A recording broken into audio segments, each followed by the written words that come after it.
Hey guys, we're live. It's Ted Bogert with the Ted Show. Little technical difficulties on my end, so we started just a few minutes late, but that's all right. It's worth the wait. We have Nisha Mandani on the show with Our Aim. Hi, Nisha. How are you? Hi, Ted. How are you? Thank you for having me. I'm so excited to have you. I think your organization is amazing. Your journey is amazing. We're gonna talk about transforming lives through hope and empowerment. What a powerful topic. So before we get into all that, though, the audience always loves to know a little bit about you. So tell us a little bit about Nisha. So Nisha was had a very humble beginning. Nisha lost her father when she was only 3 years old. She was raised by a mother. 50 years ago, in a small village, she worked like a man amongst the male-dominating society and raised 9 children. And Nisha has seen what an empowered woman can do magic. And when I came to America, I came with just $5 in the pocket and a baby in the womb. I had seen what the life can be the toughest at your end when you really have nothing in your favor. So in the snow of in the December in the snow time in New York, I would wait and take 3 bus transfers to go to my work. I would do 2 jobs and study, do my master's at the same time. So I had seen the toughest of the tough life, beginning in New York in America. And now, 34 years later, I feel like I'm living a dream life of most of the people on this earth. The blessed part about anything you do in life, Ted, is the 3 Ps. To me, you need to have a passion. Anything that you do, have a genuine passion for what you do, and then be very pure. Have a purity of your consciousness, purity of your honesty in what you do. And then the last P is perseverance. All these 3 Ps put together is the person who you become. Anything that you do in life is not going to come easy to you. There will be hurdles, there will be challenges. So when I started this foundation I about have to ask you before you talk about the foundation. I want to know what made you want to come to the country? Whenever we have an immigrant on, I love to ask this question because I don't think people. Obviously, we're born here; we don't know any better. But when you come here, it is a different story, and there is usually a reason or a passion behind that. I think America is a land of opportunity and land of dream that everyone in the world wants to come here. But I never thought that this dream will come true.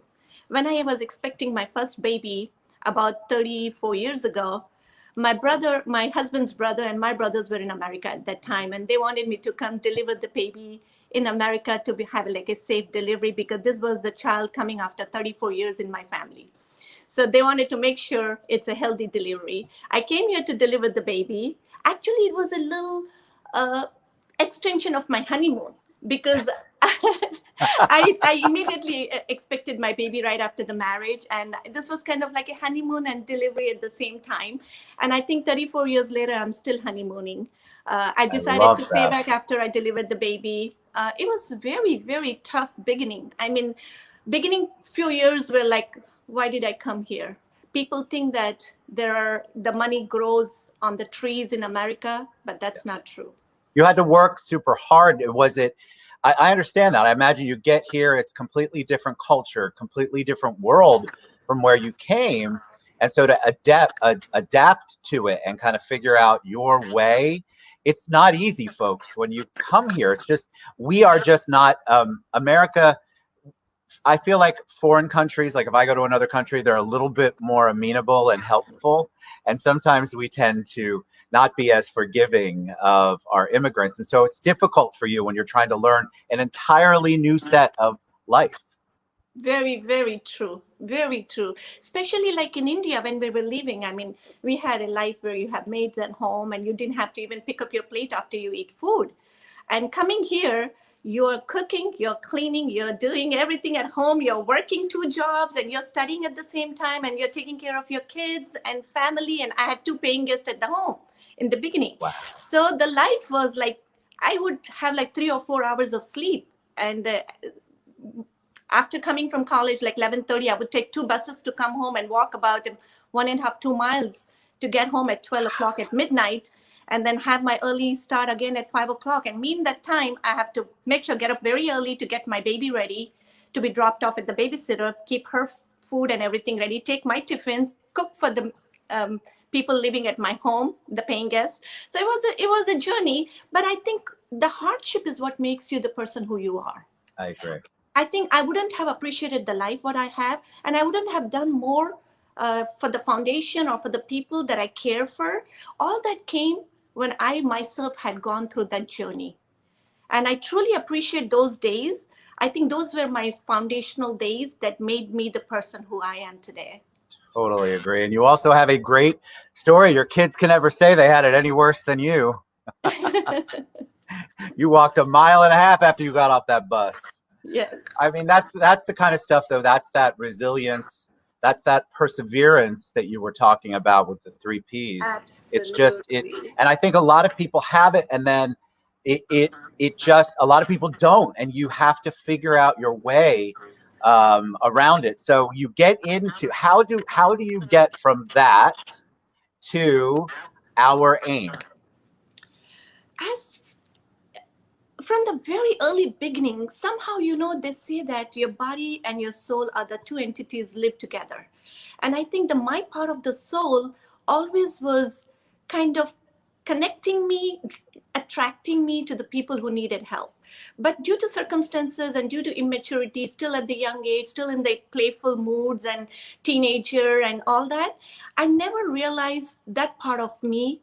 But I always was closer to my maids back home, and I was very close to my people who would come, the beggars. I would go sit with them, talk to them, share with them, donate, like give them food and everything. But this whole started when my older one was in high school. And he wanted to do the voluntary hours for the Bright Futures. And we made it as a family project. And we started adopting seniors to go do the grocery shopping for them. When we realized the bonding between the seniors and the teenagers was outstanding, and most of the seniors had no visitors for days, weeks, or months. We were the only ones they had. And when I saw that there's so many of them are in need of help, we adopted over a dozen, and our hands were full completely, but there were many more who wanted help. So we brought my son's classmates, the friends, and the program started from there, grandkids program, and it expanded into thousands. So we had about thousands of children from high school. We partnered with Pinellas County, Hillsborough County, Pasco County school districts, and we expanded the program of adopting seniors because most of the seniors are very isolated.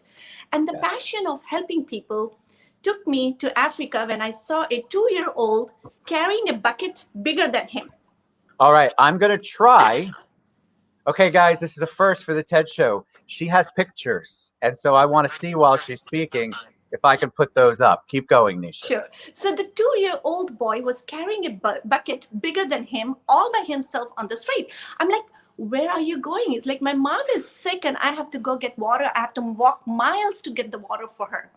This really opened my eyes when I found out that this woman, they walk 8 to 10 kilometers a day to get the water. They cross other villages to get the water. And sometimes it's not safe. They can get raped. They can get abused. They walk like without having a flip-flop in the hot sun. But if they don't do it, they drink out of the puddles and they get sick with malaria. So I don't know if you can see it, but I did. The picture is there. Yes. So it's a picture of you and that's the child. That child has inspired me to start the projects in Africa. Yes. So we started doing the bore wells in villages where people don't have to walk anymore. It's like few footsteps from their homes. And I would say that the first borewell when we started, it was a celebration. The whole village got together. They were dancing and singing, and they were praying to God that this we didn't even expect in our dreams that we will have a borewell in our village.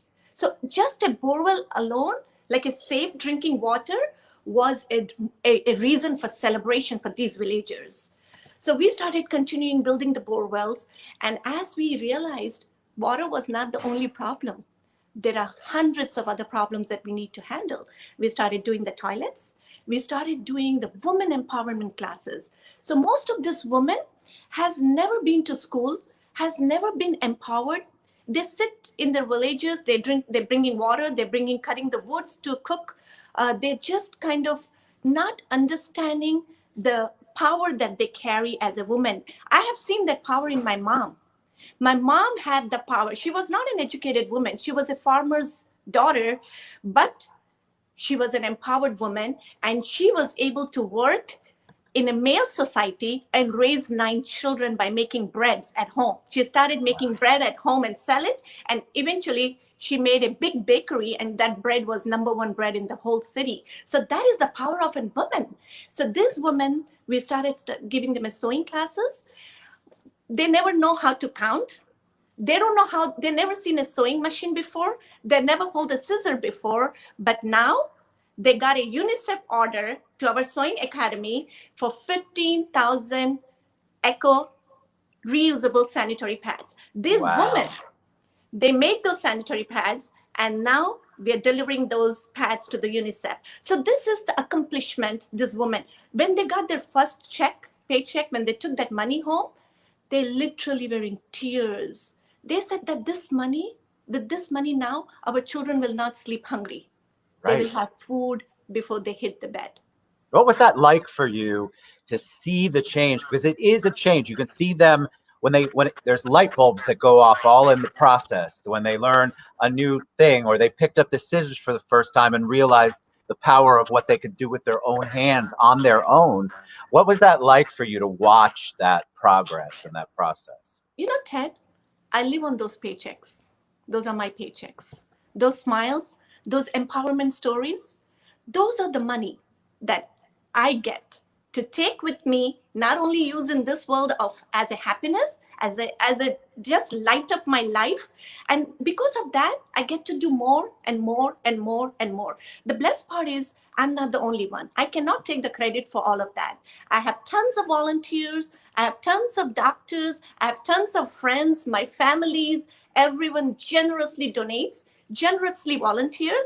That's why we are able to impact in hundreds and thousands of lives. So far, our Foundation is working in 7 countries, and we have impacted over 3 million people. Just in COVID alone, we have reached over 1.5 million lives that we have impacted. So we go into these villages, which are 30, 40 kilometers away, and there is no clinic there. They have to walk 30 kilometers while they are sick, and there are no roads, there are no vehicles. And despite they're sick, they have to walk 30, 40 kilometers to come to the clinic. So they do. They actually do it. I mean, I always call it first world problems, the stuff that we deal with. They really have things that we take so for granted over here. Even whatever level you're at socioeconomically, what's going on over there, we haven't really experienced much of here in the country. Absolutely. I mean, so we started the free clinic, free pharmacy, free ECDC education for the young children. We started the computer labs for the youths, because this is the only property in 40 kilometers diameter, in 40-kilometer radius. This is the only property that has a solar, that has electricity. These people live in pitch darkness. So as the sun goes down, all these girls and children have to go inside the house because it's not safe to be outdoors because it's pitch dark. So we started the solar programs of putting in people's homes. That is like you should see the pictures of these children. They're coming out and playing as if it's like a biggest blessing of their life to be able to go out and play when they have a solar lights. Yes. They're studying at night now because now they have solar. They don't have to just be indoors and be in darkness. So these are the small things are too big for them. These are the reasons of their life to celebrate. Yes. And we take them so granted with the blessings we have. So I'm telling you, Ted, the biggest blessings of my life is that I have an honor and opportunity to be part of their life. I feel that the motto of my life, I feel, is if you're blessed, it's your duty, it's your obligation to be blessing to others. And I think I am honored, and I'm truly blessed to have this honor to be part of their lives. I believe that you can feel it. One of the reasons why I love to do a live show and I like to watch the reactions of the guests is because you can't make up that passion and love and care and compassion that you have when you're talking about the impact that you see that their lives are having because of what you all, your entire organization, are doing for them. What's up? How do people get involved in our aim? How can we help? How do people, what can people do? What are you looking for? What are some of the needs? So, Ted, people can go on the website. It's ouraim.org, OURAIM.org. Ouraim.org has all the information about the foundation. They can donate over there. They can send an email to us if they like to volunteer. We are making a trip to Malawi again sometime in October, middle of October. Any doctors, any dentists, any nurses, anyone, any volunteers, any teachers, if they like to join, we would love to go have them. And I really feel that it's not about you have to travel. Even getting involved in any shape or form, even your well wishes, even your just contributions in any shape or form. So we have partnered with Rotary of Seven Springs, and they're matching our $1 to 5.5 times.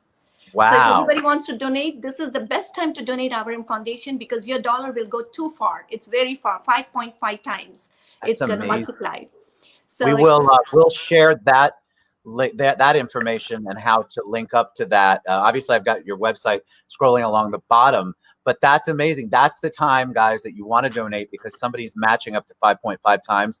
I mean, that's like free money for the best way, and more than free money. It's amazing, and the amount of impact, the greater impact they can do with that much more money is just you just can't imagine. So I love that. All right.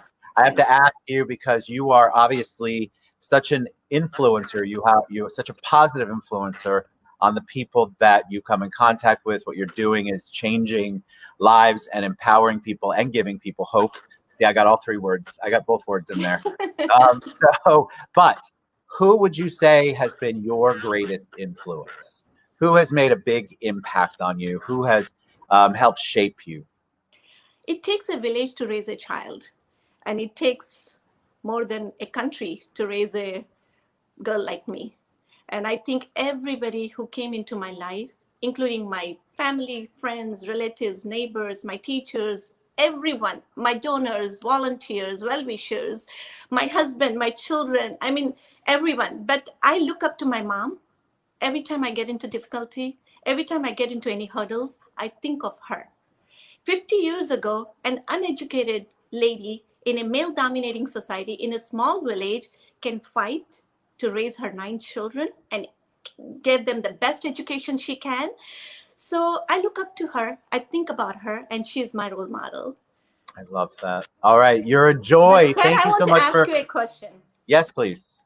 Thank you for having me, but I want to ask you, what drives you? Because you really are such an inspiration person that you bring speakers like me to bring our stories to the world. What inspires you? What makes you going? It's a great question, so I'll answer it. Um, I think like you do. I feel like I have been so blessed in my life. And this is something that comes naturally to me that I didn't discover until I was like 3 years ago in my late 20s. Kidding. About 3 years ago, I discovered I loved this. And I'm like, okay, well, I can take this thing that I enjoy and I can share and spotlight all of the good that goes on in the world. And so, it's not all altruistic. It's a beautiful feeling to know that you're impacting a person who's impacting a lot of people like you. So it is 100% good for the soul. I love to see the faces of people and hear their stories and their journeys. And I know for a fact that people are moved and motivated and healed and inspired by the stories of the guests that come on the show. And so it's just a beautiful gift that I have been able to get and receive because I had a passion for trying to help people. You're doing a wonderful job, Ted. Great Thank you. job. I'm so inspired and happy to hear about Thank you. you. Keep doing Thank what you. you're doing. We need more stories out there. We want them, right? We want stories. I want to know. People want to know. But I really do believe people are at heart good, and people want good news, and they want to celebrate the rest of humanity. And if you pay attention to the news for too long, you'll believe otherwise. But I don't believe that. So I think we need to celebrate people like you and your organization. We need to celebrate the people who have benefited from your organization and other organizations, and who they are going to benefit. Guys, this is a long-term generational impact that you make when you take care of people. Believe me, people, you may not see it in your lifetime, but you will definitely know that people are impacted and it's going to change their lives. Absolutely. So Absolutely. thank you, Nisha Mandani. You were awesome. Raim.org. I've also tagged Nisha in the post. You can reach out to her directly. She's amazing. You can go to the website. We're going to learn more about that 5.5 times more. So really, really consider donating, taking a look at what she's doing and her organization, all of her team are doing in the world. Thank you, Nisha, for being on. Thank you, Ted, for having me. All right. I enjoyed it. We'll see you guys back here tomorrow. Bye. Bye.